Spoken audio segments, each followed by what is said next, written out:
இயேசு கிறிஸ்துவின் நாமத்தினால் உங்களை வாழ்த்துகிறோம். இந்த நல்ல நாளிலே ஆண்டவருடைய வார்த்தையை நாம் பார்க்கலாம். மத்தேயு 21ஆம் அதிகாரம் 22ஆம் வசனம். மேலும் நீங்கள் விசுவாசம் உள்ளவர்களாய் ஜெபத்திலே எவைகளை கேட்பீர்களோ அவைகளை எல்லாம் பெறுவீர்கள் என்றார். பிரியமானவர்களே, இந்த காலை வேளையில ஆண்டவர் உங்களோட பேசுகிற வார்த்தையை நாம் பார்க்கலாம். இன்றைக்கு நம்முடைய வாழ்க்கையில் ஜெபத்தில் எவைகளை நீங்கள் கேட்டுக்கொண்டு இருக்கீங்க? இந்த நாட்களில் நெடுங்காலமாக தேவ சமூகத்தில் காத்து கொண்டு இருக்கலாம். ஆண்டவர் சொல்றாரு, நீ ஜெபத்துல எந்த காரியமா இருந்தாலும் ஆண்டவர்கிட்ட கேட்கும்போது நீங்கள் பெற்றுக்கொள்வீர்கள் என்று வேதம் சொல்லுகிறது. ஆனால் நம்முடைய வாழ்க்கையில் பெற்றுக்கொள்ள முடியவில்லை. ஏன் பெற்றுக்கொள்ள முடியவில்லை? நீங்கள் விசுவாசமா இருக்க வேண்டும், சந்தேகப்படக்கூடாது. ஆபிரகாம் சந்தேகம் படவில்லை. ஆனா ஆபிரகாமுக்கு இருக்கிற பிரச்சனைகள் பார்க்கும்போது அவனால் சந்தேகப்படவில்லை. நாம இருந்தா சந்தேகப்படுவோம். நமக்கு எப்படி நடக்கும்? நமக்கு இப்படிப்பட்ட பிரச்சனை இருக்கு, இது சாத்தியமா? இது நடக்குமா? டாக்டர் இத சொல்லிட்டாங்க, எனக்கே தெரியும் எனக்கு என்ன பிரச்சனை என்று. இது நடக்குமா அப்படி நமக்குள்ள ஒரு சந்தேகம், கேள்விகள் வரும். இருந்தால் அப்புறம் நம் ஏசப்பா கிட்ட நான் விசுவாசமா இருக்கேன் அப்படின்னா அது நடக்காது. முழுமையாக நீ ஆண்டவரை முழுமையாக நம்ப வேண்டும். முழுமையாக ஒரு மனிதன் நம்பும் போது, விசுவாசிக்கும் போது, விசுவாசிக்கிறவனுக்கு எல்லாம் கூடும் என்று வேதம் சொல்லுகிறது. இன்றைக்கு நீங்களும் நானும் முழுமையாக ஆண்டவரை நம்பும்போது, நீ ஜெபத்துல எதை கேட்டாலும் நான் உனக்கு செய்வேன் என்று வாக்கு பண்ணுகிறார். நம் இந்த வாக்குதத்தம் வசனத்தை நாம் கேட்கிறோம், வேத வசனத்தை கேட்கிறோம். ஆனால் நம்முடைய வாழ்க்கையில் சந்தேகம் வருகிறது. சந்தேகம் பிசாசு கொண்டு வந்து விடுகிறதை நாம் பார்க்கிறோம். வேதம் சொல்லுகிறது, கர்த்தருக்குள் மனமகிழ்ச்சியா இரு என்று வேதத்தில் நாம் பார்க்கிறோம். வேத வாக்கியம் சொல்லுகிறது.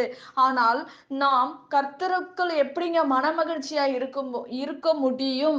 நான் துக்கத்தோட இருக்கிறேனே. நீ ஏசப்பாவை நம்பும் போது, விசுவாசம் போது உங்களுக்குள்ளாக ஒரு மகிழ்ச்சி வரும். நீ விசுவாசிக்கிறவனுக்கு எல்லாம் கூடும் என்று வேதம் சொல்லுகிறது. இன்றைக்கு உன்னுடைய வாழ்க்கையில் எவைகளை கேட்டாலும் என் நாமத்தினால நீ எதை கேட்டாலும் நான் உனக்கு தருவேன் என்று வேதத்தில் நாம் பார்க்கிறோமே. எதை கேட்டாலும் நான் உனக்கு தருவேன் என்று ஆண்டவர் வாக்கு பண்ணுகிறார். இன்றைக்கு ஜெபத்தில் நீ எவைகளை உறுதியாக ஜெபத்தில் எவைகளை கேட்கிறீங்களோ அவைகளை பெற்றுக்கொள்ளுவீர்கள் என்று வேதம் சொல்லுகிறது. இன்றைக்கு எந்த காரியத்துக்காக காத்து கொண்டு இருக்கிறீங்க? பண பிரச்சனையா? திருமண தடையா? குழந்தை இல்லையா? ஏதோ ஒரு துக்கத்தோட வேதனையோட திருமண வாழ்க்கையில் குழந்தை இல்லாதபடி தவிக்கிறீங்களா?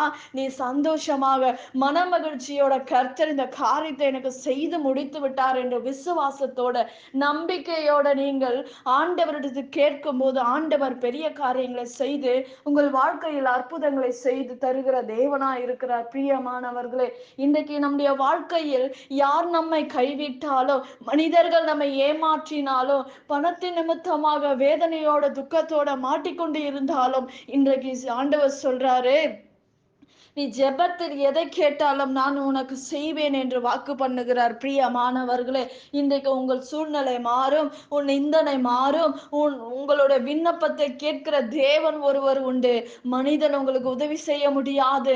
மனிதனை ஏமாற்றுகிற உலகத்தில் நீங்களும் நானும் வாழ்ந்து கொண்டு இருக்கிறோம். யார் உங்களுக்கு உதவி செய்ய முடியும்? யார் உங்களுடைய காரியங்களுக்கு பதில் தர முடியும் என்றால் நீங்கள் ஆராதிக்கிற தேவன், நீங்கள் ஜெபத்தில் கேட்கிற தேவன், நீங்கள் ஆண்டவரோட நம்பிக்கையா இருக்கிற தேவன் உங்களுக்கு அற்புதம் செய்வார். பிரியமானவர்களே, இன்றைக்கு உங்கள் வாழ்க்கையில் இருக்கிற பிரச்சனைகள், வேதனைகள், நிந்தனைகள், யாருக்கிட்டே சொல்ல முடியாத தவிப்பு எல்லாம் ஆண்டவர் மாற்றி விடுவார். பிரியமானவர்களே, நிச்சயமாக ஆண்டவர் உங்களுடைய வாழ்க்கையில் பெரிய காரியங்கள் செய்வார். அற்புதமான காரியங்கள் உங்கள் வாழ்க்கையில் நடக்கும். உங்கள் நிந்தனைகள் மாறும், உங்கள் சூழ்நிலைகள் மாறும், உங்கள் போராட்டங்கள் மாறும். எல்லாவற்றையும் கர்த்தர் மாற்றி பெரிய காரியங்கள் உங்களை வாழ்க்கை செய்து முடிப்பார். நாம் ஜெபிப்போம். பரலோகத்தில் வாசமாய் இருக்கிற அன்பின் பிதாவே, உங்க நாம மகிமைப்படுவதாக, உங்க ராஜ்யம் வருவதாக ராஜா.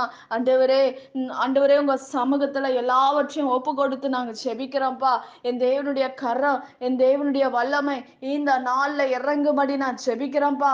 இயற்கைக்கு அப்பாற்பட்ட அற்புதங்கள் நடக்கட்டும். இயேசுவின் நாமத்தினால தெய்வீக பிரசன்னம், தெய்வீக அன்பு இந்த நாள்ல இறங்கும்படி நான் ஜெபிக்கிறேன்ப்பா. இறங்கும்படி நான் ஜெபிக்கிறேன் ஆண்டவரே. எசப்பா, நீர் அற்புதத்தின் தேவன், அதிசயத்தின் தேவன். இந்த நாள்ல ஆண்டவரே அப்பா, சுகவீனமா இருக்கிற பிள்ளைகளை மாற்றுங்க, அற்புதங்களை செய்யுங்க ஆண்டவரே. மரண படுக்கையை மாற்றுங்க ஆண்டவரே.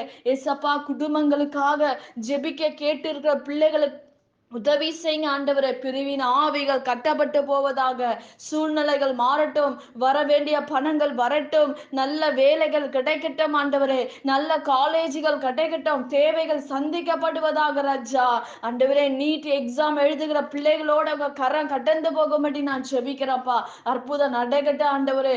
குழந்தை இல்லாதவர்கள் குழந்தைய தாங்கப்பா ஆண்டவரே. பிரச்சனையோட, போராட்டத்தோட, வேதனையோட இருக்கிறவரை விடுதலை ஆக்குவீராக ராஜா. ஆண்டவரே, ஜெபத்துல நாங்க கேட்கிறோம்ப்பா, உங்க சமூகத்துல வைக்கிறோம், எல்லா விண்ணப்பத்தையும் வைக்கிறோம். கர்த்தர் பதில் கொடுப்பீராக. பெரிய காரியங்களை செய்து முடிங்க. இயேசுவின் நாமத்தில் வேண்டுகிறோம் எங்கள் ஜீவனுள்ள நல்ல பிதாவே, ஆமேன். கர்த்தர் தாமே உங்களை ஆசீர்வதிப்பாராக. ஆமேன்.